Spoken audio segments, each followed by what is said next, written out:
রাসূল সাল্লাল্লাহু আলাইহি ওয়াসাল্লাম যখন তাহাজ্জুদের উদ্দেশ্যে দাঁড়াতেন তখন এই দোয়া পড়তেন, হে আল্লাহ, আপনার জন্যই সমস্ত প্রশংসা।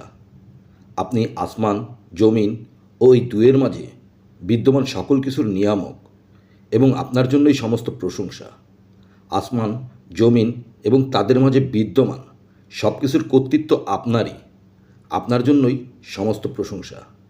আপনি আসমান জমিনের নূর, আপনার জন্যই সমস্ত প্রশংসা। আপনি আকাশ ও জমিনের মালিক, আপনার জন্যই সমস্ত প্রশংসা।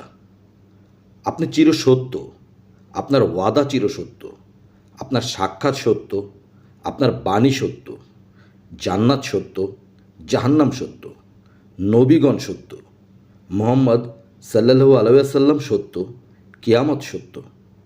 ইয়া আল্লাহ, আপনার নিকট আমি আত্মসমর্পণ করলাম, আপনার প্রতি ঈমান আনলাম, আপনার উপরই তাওয়াক্কুল করলাম, আপনার দিকে রুজু করলাম, আপনার সন্তুষ্টির জন্যই সত্যতায় লিপ্ত হলাম, আপনাকেই বিচারক মেনে নিলাম।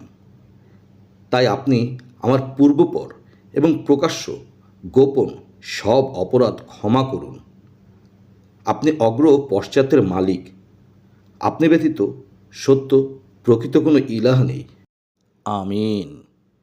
সহিহ বুখারী, হাদিস নং 1120।